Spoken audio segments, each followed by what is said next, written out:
Un garçon discret du club de sciences essaie de vendre des bibelots floraux à 6 camarades de classe, mais durant l'automne de sa fourre et, équivalent de la hate et aux États-Unis, personne ne le remarque.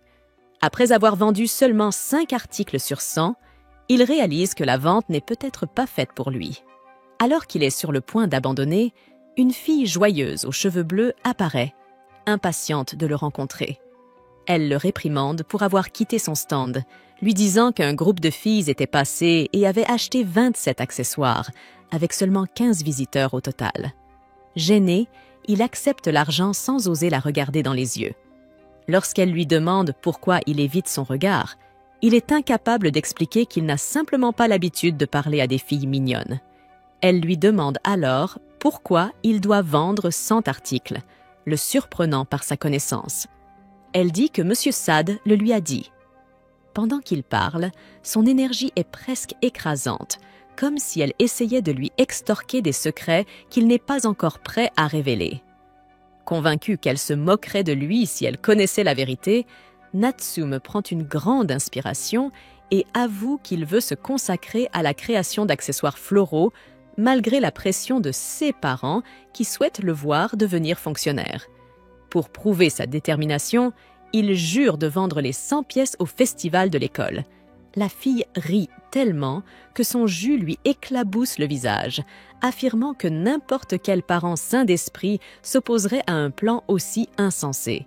Vexé, il lui dit de se taire, mais elle lui demande simplement combien il lui en reste à vendre, moins 68 avec assurance. Elle propose de vendre le reste le lendemain, disant que sinon, elle ne serait pas Himeri. 2 ans plus tard, en classe, Natsume voit des filles regarder une photo de lui en ligne, intriguées par les boucles d'oreilles. Himeri leur tend une carte. Ces accessoires sont désormais vendus en ligne. Oui, elle les a tous vendus au festival, et maintenant Natsume expédie ses créations depuis la boutique familiale. Malgré les petits tracas habituels du commerce, il est payé pour cueillir des fleurs, ce qu'il apprécie pour l'évasion paisible que cela lui procure. Ses sœurs disent qu'il a toujours été naturellement introverti et qu'il s'exprime désormais à travers la solitude et la créativité. Pendant le travail, Himeri le serre dans ses bras par derrière, puis s'assoit sur ses genoux pour le distraire, car il y est plongé depuis des heures, tandis qu'il repense au festival culturel, à l'époque où Himeri avait les cheveux longs. Elle plaisante en disant qu'il a beaucoup changé, s'accroche à lui comme un sac à dos et lui serre le cou en affirmant que c'est le meilleur coup à avoir au Japon. C'est leur routine habituelle dans la petite boutique jardin qu'ils ont construite au fil du temps, en repensant aussi à l'époque où ils allaient au dîner. Natsume avait un jour demandé à Himeri pourquoi elle l'avait aidé. Himeri avait avoué qu'elle ne cherchait pas vraiment à aider, qu'elle avait simplement vu une occasion de vendre des accessoires et avait fini par proposer de soutenir l'idée de la boutique, surtout parce qu'elle avait aimé ce collier ras du cou qu'il lui avait offert. Elle voyait souvent Natsume travailler la résine au labo, et une fois elle a essayé de l'appeler, mais il l'a ignorée. Pourtant, elle sait que ce garçon s'occupe du jardin tous les jours, donne un nom à chaque fleur et pleure quand il doit les tailler. Honnêtement, elle allait juste acheter ce collier ras du cou en ligne, jusqu'à ce qu'elle réalise que sa boutique avait du mal à décoller. Elle a demandé une grosse faveur à une amie proche, ce qui lui a coûté cher, donc maintenant, Natsume lui est redevable. Quand il lui demande ce qu'il lui doit, Himari répond en plaisantant qu'elle veut garder les yeux de son ami. Pas au sens littéral, mais parce qu'elle adore la façon dont il brille quand il est concentré, lumineux comme un coucher de soleil. Elle prévoit de vendre les accessoires de son ami pour qu'ils puissent suivre la même voie, en tant que meilleurs amis. En entendant cela, Natsume mord dans son burger et se souvient de la fleur qu'il lui avait offerte, symbole d'amitié et d'unité. Revenant au présent, il lui parle de l'agence de talent qu'il avait contactée, mais elle a refusé pour se concentrer sur ses accessoires. Il pense que c'était une occasion manquée, mais elle insiste en disant que ce n'est pas grave, parce qu'ils sont meilleurs amis. Et si, à 30 ans, il n'a toujours pas ouvert de boutique, elle plaisante en disant qu'elle devra l'épouser.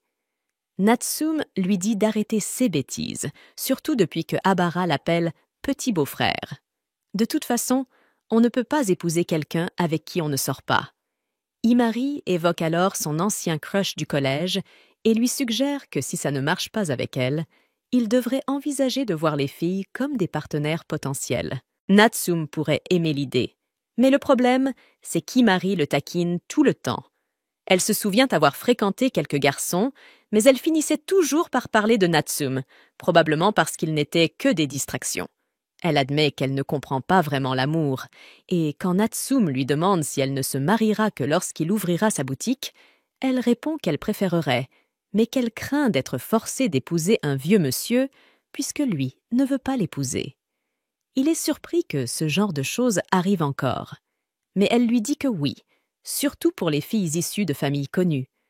Juste au moment où il commence à se sentir mal pour elle, elle éclate de rire en disant qu'elle plaisantait. Plus tard, en vérifiant une livraison, Natsume se rappelle d'un moment où Himari avait dit que tous les garçons devraient être comme lui. Sortir avec quelqu'un lui semblait inutile, et ni l'un ni l'autre ne se marierait.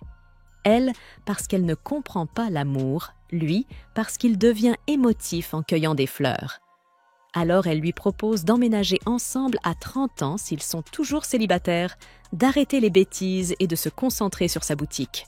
Et quand il admet qu'il préfère les filles plus posées, elle le serre dans ses bras par derrière, ravie d'avoir reçu son tout premier rejet. De retour à aujourd'hui, Natsume livre les commandes à Sakura et lui demande un peu plus d'argent pour acheter des fleurs supplémentaires, pensant que les ventes vont augmenter grâce à la promotion faite par Himari. Le gars la taquine au sujet du garçon avec qui elle marchait, mais elle balaie la remarque d'un revers de main, disant que ça ne le regarde pas. En s'éloignant, elle pense que ce garçon est complètement à côté de la plaque pour ne pas voir la valeur de Natsume, et que oui, les garçons et les filles peuvent juste être amis.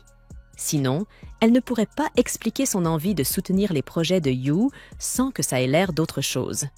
Mais malgré tout, si un jour il sort avec quelqu'un, elle espère que cette fille respectera leur lien.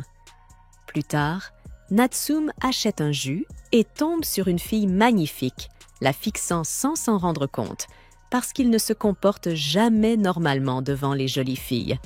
Sans dire un mot, il imagine déjà créer un accessoire assorti à ses ongles, comme un bracelet.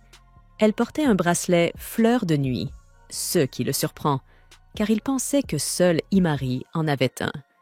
Puis le bracelet se casse, et il propose maladroitement de le réparer, en luttant pour croiser son regard. La fille panique, pensant qu'il a dépassé les limites, alors il prend la fuite, décidant de ne rien dire à Himari. Elle ne le laisserait jamais oublier ça. À peine rentrée en classe, la fille aux cheveux bleus, toujours aussi agaçante, est déjà au courant des rumeurs et harcèle son amie sur le chat pour deviner qui est cette mystérieuse fille. Pour empirer les choses, Makishima, un séducteur notoire au style de poète d'un autre temps, montre soudain un intérêt pour Natsume, ce qui pourrait expliquer pourquoi Himari débarque aussitôt pour marquer son territoire. Confus, Natsume se demande pourquoi ces deux-là semblent se battre pour lui, surtout qu'ils sortaient ensemble au collège. Himari dit qu'elle préfère oublier cette période douloureuse, tandis que Makishima fait semblant de ne pas comprendre pourquoi. Elle explose et lui rappelle qu'il sortait avec 5 filles en même temps à l'époque. Agacée, Natsume exige de savoir ce que Makishima fait ici. C'est à ce moment-là que Makishima présente Ryan, la fille que Natsume a rencontrée près du distributeur. Himari la reconnaît aussitôt comme une astérisque Nushi astérisque. Ils trouvent tous les deux étrange que Ryan soit une astérisque Nushi astérisque maintenant, et aussi l'amie d'enfance de Makishima, alors qu'elle allait dans une autre école.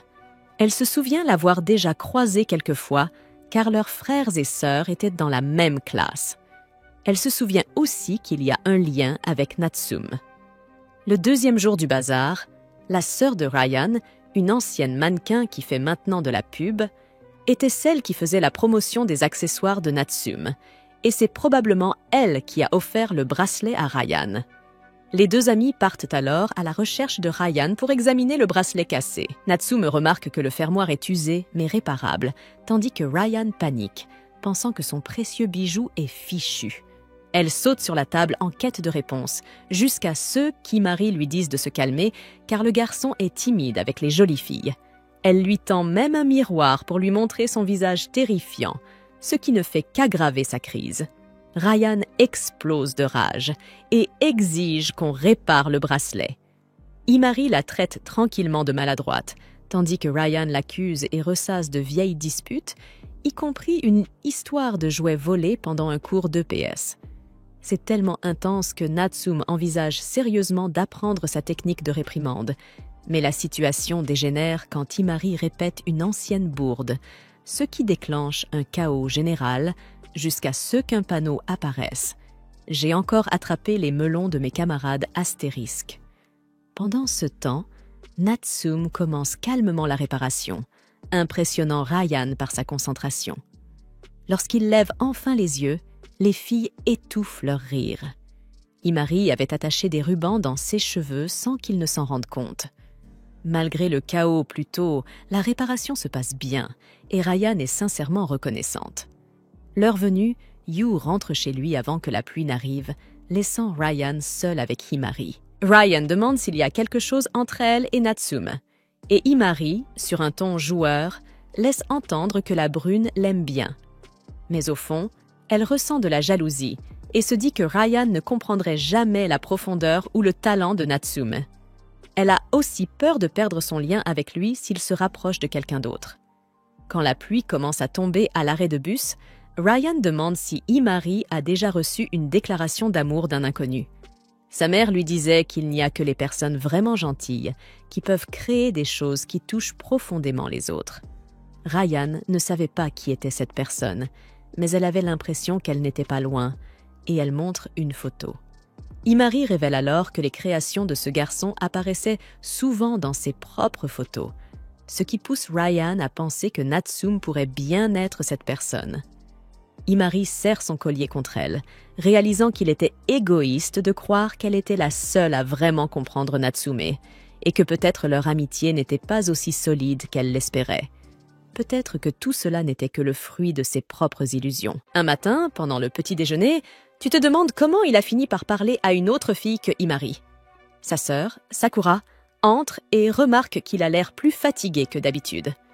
Il lui raconte alors sa rencontre étrange avec Ryan. Elle suggère que Ryan pourrait faire naître de nouvelles idées créatives, car ses récentes créations se ressemblent trop, probablement parce qu'il ne pense qu'à Imari. Même si tu argumentes que ses ventes se portent bien, Sakura rétorque qu'il n'a aucun client fidèle et lui rappelle sa promesse. S'il ne développe pas son entreprise d'accessoires floraux, il devra reprendre le magasin familial et épouser Imari. Pendant les cours, tu ne peux t'empêcher de repenser à ses paroles et tu réalises qu'elle a peut-être raison. Il est tellement distrait qu'il ne remarque pas que Shinji l'observe. Plus tard, Shinji interroge Ryan à ton sujet et lui propose de l'aider à te séduire. Mais elle reste silencieuse. Imari les voit, se dispute avec Shinji et n'arrête que lorsque les filles du club de tennis l'éloignent.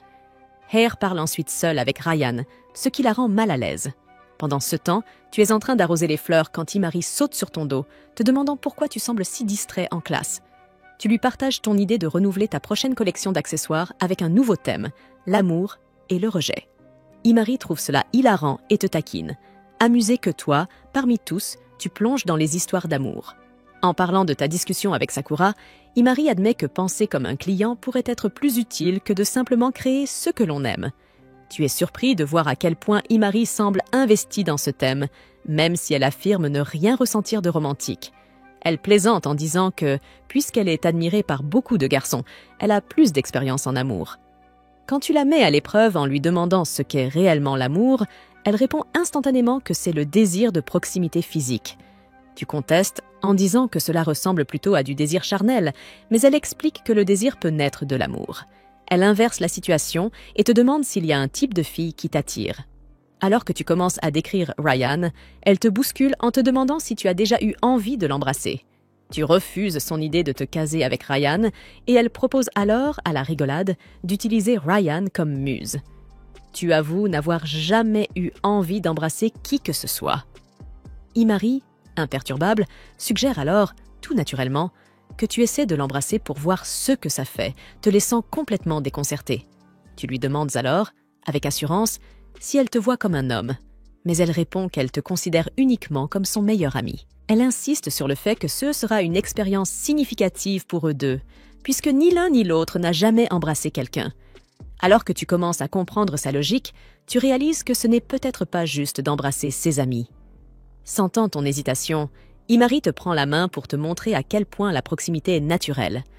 Tu sens déjà que cela dépasse une limite, mais tu envisages quand même l'idée et proposes d'essayer de s'embrasser.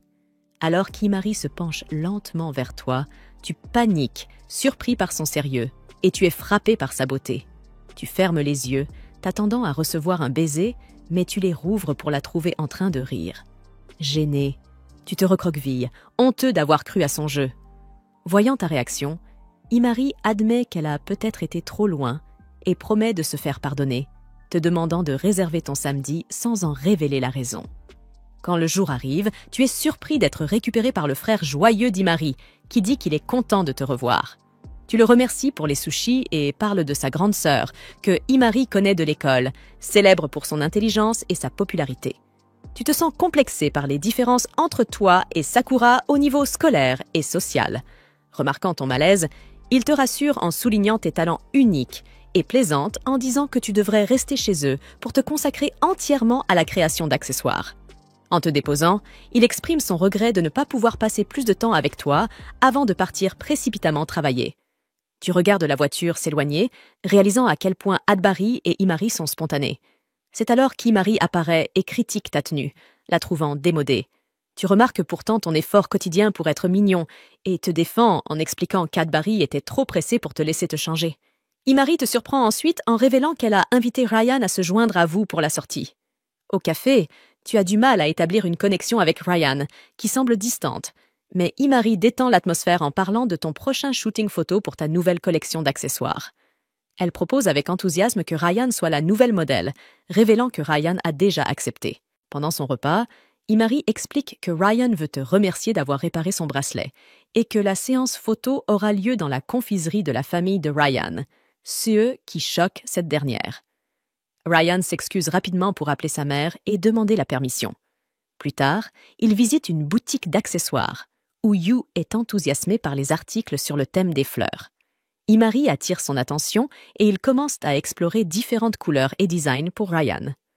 Soudain, Yu réalise qu'il est peut-être trop à l'aise avec Ryan et se retire, s'excusant. Imari le taquine et Ryan trouve leur interaction naturelle amusante. Le groupe commence alors à essayer différents accessoires sur Ryan. Imari suggère que Yu mette le collier rouge à Ryan, ce qu'il fait sans réfléchir, pensant que Ryan ne le voit pas comme un homme. Cependant, en attachant le collier, il remarque une légère tension et une rougeur sur le visage de Ryan. Saisissant l'occasion, Imari fait remarquer à quel point les vêtements de Ryan sont révélateurs, ceux qui l'embarrassent. Gêné, Ryan réplique en soulevant Imari dans les airs. Ils se dirigent ensuite vers la section des fleurs, où Ryan est captivé par les glycines violettes. Elle se rappelle leur beauté et combien elles lui évoquent un souvenir du passé. Yu remarque son ton nostalgique, mais lorsqu'il lui demande, Ryan élude la question. Imari appelle bientôt Yu, lui suggérant de choisir des roses, mais Yu refuse, estimant que les roses ne conviendraient pas à la beauté discrète mais frappante de Ryan. Réalisant ce qu'il vient de dire, il tente de minimiser. Mais Imari sourit de satisfaction avant de partir acheter des boissons, laissant Yu et Ryan seuls. En chemin vers le café, Imari pense que si quelqu'un devait gagner le cœur de Yu, elle serait d'accord que ce soit Ryan. Après son départ, Yu s'excuse auprès de Ryan, incertain de l'avoir mise mal à l'aise. Leur conversation dérive sur la façon dont Ryan et Imari sont devenus amis, et Yu est surpris d'apprendre que c'est Ryan qui a fait le premier pas. Cela change la perception de Yu sur Ryan, révélant une nouvelle profondeur à sa nature discrète. Ryan mentionne vouloir intégrer de grandes fleurs dans ses accessoires, et Yu approuve, disant que son style conviendrait à des designs audacieux. Réalisant qu'il vient de la complimenter, il tente maladroitement de se rattraper tandis que Ryan rougit. Pour alléger l'atmosphère, Yu remarque un bouquet de tulipes et s'extasie sur leurs couleurs, sans se rendre compte que Ryan l'écoute attentivement. Pensant qu'il l'ennuie, il se précipite pour acheter les tulipes. Mais avant qu'il ne parte, Ryan tire doucement sur sa manche, lui demandant silencieusement de continuer son histoire sur les fleurs. Captivé par sa douceur, Il raconte comment il a découvert son amour pour les fleurs lors d'une visite à un jardin botanique. Alors qu'il s'était perdu, il avait rencontré une fille, et ensemble, ils avaient cherché leurs familles respectives. Elle avait été attirée par une fleur rouge éclatante, et Yu la lui avait achetée. Ils avaient retrouvé ses parents, mais ce moment était resté gravé en lui, inspirant sa passion pour préserver la beauté des fleurs. Il espérait que son travail puisse protéger des instants comme celui-là. Ryan demande alors si la fleur était un hibiscus, se souvenant que Yu avait dit que cette fleur lui allait bien. Ce compliment l'avait faite se sentir belle, malgré les cheveux qu'elle avait autrefois détestés. Yu est alors frappé par une révélation. La fille du jardin était Ryan, sa source d'inspiration. Alors que le soleil se couche, Yu commence à s'inquiéter pour Imari, mais Ryan propose d'échanger leurs numéros avant de se séparer. Pendant ce temps, Imari, troublée par l'image de Ryan et Yu ensemble, reste éveillée, ressentant une inquiétude même si elle sait qu'elle devrait être heureuse pour eux. Un matin, il traîne des pieds en se rendant à l'école, l'esprit envahi par la révélation que Ryan avait toujours été son premier amour. Cette prise de conscience l'a laissé agité, incapable de dormir durant tout le week-end, rejouant sans cesse ce souvenir dans sa tête. Il avait essayé de joindre Imari par message, mais elle avait lu et texto sans jamais y répondre, sans donner la moindre explication. Sans prévenir, Imari le salue d'un joyeux « bonjour », le ton enjoué, mais son langage corporel trahit une certaine réserve. Elle maintient délibérément une distance avec lui, ce qui ne manque pas de le surprendre. Il tente de comprendre la raison de ce comportement étrange, la pressant de questions sur sa disparition soudaine samedi et son silence face à ses messages. Imari esquive ses interrogations avec aisance, le repoussant d'une excuse légère. Elle prétend devoir garder 3 mètres de distance. Avant qu'il ne puisse insister davantage, Ryan apparaît à ses côtés et le salue doucement. Elle attend sa réponse, qu'il lui rend, bien que distrait. Son expression change subtilement, devinant qu'un poids pèse sur son esprit. Suivant son geste silencieux vers les casiers, Ryan repère rapidement Imari, tentant de se cacher derrière. Ryan l'interpelle en annonçant qu'elle a apporté des cookies, parvenant ainsi à la faire sortir de sa cachette. Imari accourt, mais se fait aussitôt attraper par la tête par Ryan, qui la réprimande avec une aisance bien rodée. Alors que tous trois se dirigent vers leur salle de classe, Yu écoute en silence Ryan gronder Imari. Il se demande un instant comment ces deux-là parviennent à rester amis malgré des tempéraments si opposés. Avant qu'ils ne se séparent, Ryan tend à Yu un petit paquet soigneusement emballé de ses cookies faits maison. Il les fixe, surpris, admirant les motifs délicats et l'attention portée aux détails. Lorsqu'elle s'éloigne pour entrer dans sa classe, il se surprend à observer sa silhouette s'éloigner, les joues subitement réchauffées. Imari remarque immédiatement sa réaction et ne manque pas l'occasion de le taquiner sur ses sentiments naissants envers Ryan. Elle ne lâche pas l'affaire jusqu'à la pause déjeuner sur le toit, se moquant enfin du moment où il a réalisé que Ryan était la fille de son passé. Agacé, Yu la plaque doucement contre la rambarde du toit, exigeant de savoir pourquoi elle espionnait et ceux qui se cachent derrière son comportement étrange ces derniers temps. Il s'interrompt en apercevant son expression troublée, une chose rare chez elle. Elle le traite d'étrange, mais Yu rétorque que c'est elle qui agit bizarrement, surtout avec ses suppositions constantes sur les sentiments prétendument partagés entre lui et Ryan. Il insiste sur le fait qu'elle complique inutilement les choses entre eux. Sans ajouter un mot, Imari lui glisse une boisson fraîche entre les mains avant de s'éloigner, lui lançant de se calmer un peu. Yu la regarde partir, son expression embarrassée gravée dans son esprit. Alors qu'il boit une gorgée, la fraîcheur apaise son corps, mais ses pensées restent accrochées à Imari. Pour la première fois depuis longtemps, il admet silencieusement qu'elle était mignonne. Plus tard, dans la journée, au laboratoire de sciences de l'école, Ryan observe avec fascination les pétales éclatants perdre peu à peu leur couleur pour devenir d'un blanc pur, captivée par cette transformation. Elle se demande à haute voix comment il compte leur redonner leur teinte originale pour en faire un accessoire. Il lui répond qu'il commencera bientôt à les recolorer, ayant soigneusement conservé les pigments d'origine pour garantir leur éclat. C'est une étape fastidieuse, mais il explique qu'elle est nécessaire pour révéler la beauté naturelle de la fleur tout en préservant l'essence de ce qu'il était autrefois. Du coin de l'œil, il remarque Imari, qui cherche comme toujours à l'ennuyer. Il craque, la réprimandant et lui demandant d'arrêter de le distraire. Imari refuse avec un sourire, clairement amusée par son irritation. Avec un soupir exaspéré, Rion se tourne vers elle et lui demande si elle peut maîtriser Imari. Rion s'exécute, saisit les épaules de Imari et lui tend une boisson, une de ses préférées, ce qui la calme momentanément. Yu remercie Rion, expliquant qu'il met généralement beaucoup plus de temps à terminer ses projets parce qu'Imari parvient toujours à le perturber. Imari fait semblant d'être offensé, rétorquant qu'en réalité, il aime bien qu'elle l'embête et qu'il lui arrivait même de flirter avec elle avant que Rion ne se joigne à eux. Rion grogne et la gronde pour son absence de pudeur devant elle, mais Imari en rajoute une couche, suggérant qu'ils reviennent à la normale et reprennent leur fameux « faux baiser ». Yu la fixe, horrifié, sentant la panique monter. Il se lève brusquement et attrape ses épaules, la traitant de folle d'avoir mentionné ça. Mais Imari, toujours vive d'esprit, le piège avec ses mots, le poussant à avouer malgré lui que cet incident avait bien eu lieu. Rion se lève lentement et quitte la pièce sans un regard pour eux. Yu reste figé, les yeux rivés sur la porte, incrédule, puis se tourne vivement vers Imari, prêt à la réprimander. Mais elle est déjà affalée sur la table, secouée de rires incontrôlables. Elle l'appelle à l'aide pour se relever, et avec un soupir résigné, Yu s'approche pour l'aider.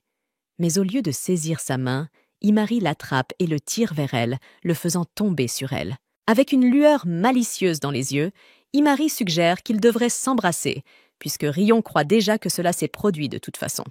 Et puis, elle lui rappelle qu'ils ont autrefois fait un pacte, devenir compagnons à 30 ans si aucun des deux n'a trouvé l'amour d'ici là. Yu rougit vivement, insistant sur le fait que ce pacte, c'est elle qui l'a inventé toute seule. Mais le ton d'Imari devient plus doux lorsqu'elle lui confie qu'elle a toujours été sérieuse à ce sujet. Elle propose que peut-être partager un baiser pourrait les aider à mieux comprendre ce qu'est l'amour. Pour le bien de leur création d'accessoires, bien sûr. Yu la regarde, stupéfait, le cœur battant plus vite, non seulement de gêne, mais aussi à cause de ce mélange confus d'émotions qui monte en lui. Lentement, il commence à réduire la distance entre eux. Mais avant que quoi que ce soit n'arrive, un astérisque clic astérisque soudain retentit, le son sans équivoque d'un appareil photo. Il cligne des yeux, tourne la tête et voit Imari tenant son téléphone, l'ayant capturé en train de se pencher vers elle. Avant qu'il ne puisse réagir, elle éclate de rire, se tenant le ventre et balbutiant à quel point ce serait drôle de piéger Rion avec une telle photo. Yu fixe le cliché de ce « presque baiser », partagé entre la gêne et le sentiment de trahison. Imari, elle, sourit sans l'ombre d'un remords. Il l'aide finalement à se relever, cette fois pour de bon, puis retourne s'asseoir sans dire un mot. Imari lui tourne le dos, son sourire s'effaçant lentement. Dans un souffle à peine audible, elle murmure qu'il est idiot de ne pas être allé jusqu'au bout. Mais Yu, perdu dans ses pensées, ne l'entend pas. Quand il lui demande ce qu'elle vient de dire, Imari enchaîne aussitôt une série de moqueries sur son obsession pour les fleurs et ses hobbies bizarres. Avant qu'il ne puisse répliquer, elle quitte la pièce, lui faisant un signe de la main comme si de rien n'était. Yu s'effondre sur sa chaise, incapable de comprendre les agissements d'Imari, ignorant qu'elle aussi, malgré ses taquineries, est tout aussi perdue dans ses sentiments. Le lendemain, Shinji l'interpelle pendant une pause et lui propose d'aller au jardin de l'école. Alors que Yu commence à arroser les plates-bandes, Shinji va droit au but. Il lui demande d'un ton détaché comment ça se passe avec Rion, rappelant qu'elle lui a déjà avoué ses sentiments. Yu s'arrête, perplexe, car il ne se souvient pas d'une vraie confession. Il se rappelle du moment où ils ont compris qu'ils étaient le premier amour l'un de l'autre, mais cela n'avait rien d'une déclaration. Ils n'avaient pas parlé de sortir ensemble, ni même effleuré l'idée d'une relation. Shinji hausse un sourcil et soutient que ça compte, surtout si Rion lui prépare des cookies, un signe évident qu'elle est intéressée. Yu hausse les épaules, incertain. Il avoue que ses sentiments sont encore embrouillés. Ce n'est pas qu'il n'aime pas Rion, mais tout lui paraît trop en ce moment. Il ajoute qu'Imari agit étrangement, elle aussi. Toujours propre sur elle comme d'habitude, mais dernièrement, elle est devenue plus audacieuse, plus directe. Cela attire l'attention de Shinji. Il pousse un petit « pensif, décidant qu'il vaudrait peut-être la peine d'approfondir le changement soudain de comportement d'Imari. Plus tard dans la journée, le trio, Yu, Rion et Himari, se retrouvent dans le laboratoire de sciences pour examiner les tulipes conservées. Les couleurs sont éclatantes, les pétales croustillants et intacts. Rion est émerveillé et complimente Yu sur leur apparence toujours aussi réaliste. Comme toujours, Himari transforme l'instant en une occasion de plus pour se moquer des talents de séduction de Yu. Yu ignore la remarque et tend à Rion un ensemble de prototypes d'accessoires, lui demandant de les essayer pour quelques photos d'essai. Alors que Rion les ajuste et prend la pose, Himari s'approche furtivement de Yu et lui chuchote qu'il devrait lui demander de poser de manière plus suggestive. Yu soupire, la réprimande doucement et se reconcentre sur sa tâche. Cela le dérange que, peu importe ses efforts, les poses ressemblent trop à celles d'Himari. Il n'arrive pas à capturer la beauté propre à Rion. Il observe Rion attentivement, remarquant son vieux bracelet, le même que celui d'il y a des années. L'inspiration le frappe. Il s'approche rapidement de Rion et lâche qu'il veut une photo d'elle en « Reine de la nuit », en référence à la fleur mystérieuse et envoûtante qu'elle lui rappelait autrefois. Rion cligne des yeux, clairement confuse. Yu hésite, prêt à laisser tomber l'idée, mais Himari intervient. Elle fait un geste à Yu pour qu'il garde son téléphone prêt, puis elle se penche vers Rion et lui chuchote quelque chose à l'oreille. Quoi qu'elle ait dit, cela pousse Rion à regarder Yu avec de grands yeux, une expression douce et vulnérable sur le visage. À cet instant précis, Yu voit enfin cette beauté fugace qu'il cherchait à capturer, et il prend la photo. Le cliché est parfait, mais quelque chose cloche. Rion semble encore troublé. Il lui demande doucement ce qui ne va pas, mais avant qu'elle ne puisse répondre, Himari éclate de rire, balayant le moment comme une simple blague, taquinant Rion pour avoir cru à son chuchotement. Rion bondit sur Himari, indigné. Une fois le chaos dissipé, Yu confirme que l'émotion présente sur la photo est exactement ce qu'il souhaite pour sa nouvelle ligne d'accessoires. Élégance, mystère et chaleur. Sur le chemin du retour, Yu confronte enfin Himari et lui demande ce qu'elle a soufflé à l'oreille de Rion. Elle refuse de le lui dire, le laissant dans l'ignorance, encore une fois. Soudain, Himari change de sujet et lui fait une demande. Elle lui demande s'il pourrait lui fabriquer un accessoire en forme de tulipe, semblable à celui de Rion, pour le jour où elle tombera amoureuse. Yu s'arrête, pris au dépourvu, et la regarde, remarquant la lumière du soleil couchant qui se reflète doucement sur ses traits. Pendant un instant, il en profite pour l'admirer. Il a toujours su qu'elle était belle, mais ce soir-là, elle lui semble à couper le souffle. Ses yeux se posent un instant sur le collier ras du cou qu'elle porte encore, celui qu'il lui avait offert il y a longtemps. Une promesse lui revient en mémoire, celle de toujours la protéger, même si elle ne le lui demandait jamais. Avec un sourire joueur, il écarte sa demande à la légère, la taquinant en lui rappelant qu'ils ne sont que de simples meilleurs amis. Cette nuit-là, Himari n'arrive pas à trouver le sommeil. Peu importe combien elle se retourne dans son lit, ses pensées sont envahies par l'image de Yu et Rion. Elle essaie de chasser cette pensée, mais l'image de la façon dont Yu regardait Rion dans le jardin continue de la hanter. Doux, tendre, affectueux. Elle réalise qu'elle aurait voulu que ce regard lui soit destiné. Peut-être qu'au fond, elle l'a toujours voulu. En y repensant, elle s'est toujours accrochée à lui. Elle jouait le rôle de la meilleure amie, celle qui taquine, celle qui parle fort, celle qui reste toujours à ses côtés, quoi qu'il arrive. Mais maintenant, ce même titre commence à lui faire mal. Elle ne veut pas le perdre complètement, alors elle se promet silencieusement de prendre du recul, juste assez pour pouvoir rester près de lui, même si cela signifie rester dans l'ombre. Quelques jours plus tard, Shinji, Himari, Yu et Rion se retrouvent dans un restaurant de sushis pour célébrer la création du nouvel accessoire de Yu. Himari et Shinji se chamaillent comme d'habitude, tandis que Yu tente de garder une ambiance détendue entre eux. Yu finit par sortir sa dernière création, une magnifique barrette rouge ornée de la tulipe qu'ils avaient conservée. Quand il l'offre à Rion, Himari intervient immédiatement, dissimulant son malaise derrière un enthousiasme exagéré. Shinji l'observe attentivement et une idée germe dans son esprit. Pour tester quelque chose, il suggère que ce soit Yu lui-même qui fixe l'accessoire dans les cheveux de Rion. Yu hésite, mais finit par accepter, posant délicatement la barrette dans ses cheveux. Rion rayonne, les yeux brillants d'admiration. Himari et Shinji détournent les yeux, pensant tous les deux que ce moment aurait dû rester privé, qu'ils n'auraient pas dû y assister. Shinji pousse encore plus loin, proposant que Rion devienne le modèle permanent de Yu. C'est la goutte d'eau pour Himari, car cela signifie que Rion travaillera étroitement avec Yu. Elle admet que l'idée est bonne pour les ventes, mais affirme que Rion pourrait ne pas être prête à gérer la pression liée à cette tension. Cela déclenche une dispute ouverte entre elle et Shinji. Himari insiste sur le fait qu'elle ne fait que protéger Rion, mais Shinji l'accuse d'avoir peur. Peur que Rion prenne une place qu'elle-même n'ose pas admettre vouloir. Himari regarde Yu, espérant silencieusement qu'il prendra sa défense. Mais Yu ne voit pas le problème. Il est d'accord pour que Rion devienne son modèle, surtout si elle est d'accord. Il rappelle même que c'était l'idée d'Himari à la base, puis il critique son comportement récent, qu'il juge agaçant. Il ne dit pas à voix haute à quel point les choses deviennent difficiles pour lui, maintenant que ses sentiments envers elle commencent à changer. Il a besoin que Rion reste un repère, surtout quand Himari rend tout si compliqué. Himari, complètement dépassée, cherche autour d'elle son yaourt pour se calmer. En réalisant qu'il a disparu, elle craque complètement.